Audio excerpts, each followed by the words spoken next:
The political situation in Myanmar is unsurprisingly creating uncertainty in the business sector. The country's banks have agreed to temporarily shut all financial services, citing poor internet connections. And trade has also been impacted. The border with Thailand has been closed indefinitely. A businessman based in Singapore says he wasn't able to reach his staff in Myanmar, and many in his consultancy firm are also concerned about salaries as banks have been forced shut. This morning, we were told that the internet has been cut. Okay, for the mobile phone, they can't call out, they can't get mobile data. And some of the broadband services has been cut as well. So it's very concerning because we can't talk to our staff either by email, can't communicate with them by email, can't talk to them on Zoom because we normally talk to our staff every morning by Zoom. And now we can't talk to them.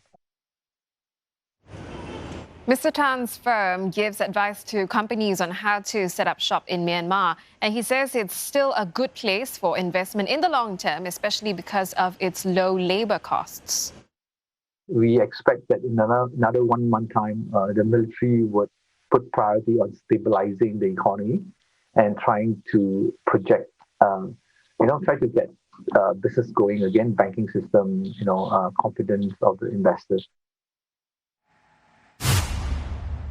For a closer look at how Singapore companies are affected, we're joined by Danny Lee, co-founder of Tong Jian International, and he too has a significant business dealings in Myanmar.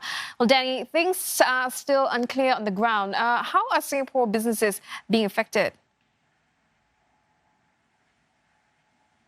Hi, Liz. I think the immediate concern for many of us, myself as well as my friends this morning, was for the safety and the well-being of our partners who are also our friends.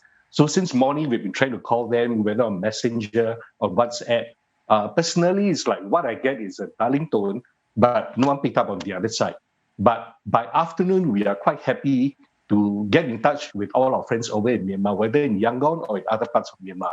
And I've also compared notes with my other friends, and yes, we all managed to touch base with our partners there.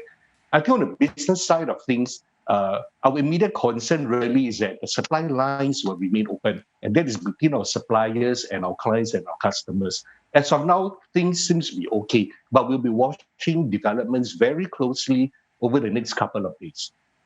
Danny, this is ongoing. Well, the pandemic is ravaging economies as well. What concerns do you have for what's to come in the days ahead? Oh, indeed. Since morning, we've been monitoring CNA very closely. And one of our concern really is external pressure. And topmost of our concern is whether sanctions will be imposed. Because we've heard reports coming out from Washington suggesting that could be a possibility. And that is something we are pretty worried about because sanctions can be a very blunt instrument and they are not specific. And this is where it's going to affect a lot of small holdings, not just big businesses, but small holdings as well. And we know that many businesses throughout the entire world, in fact, have been badly hit by the pandemic over the past year. And looking forward this year, with things like slightly under control, vaccines coming into the region, we were all hoping to get this, to get the business going again. And I think it's very crucial, and we hope that countries like the US and all will be very careful when they consider what actions to take against Myanmar. Yeah, and given all this uncertainty, what are your plans to ensure business continuity?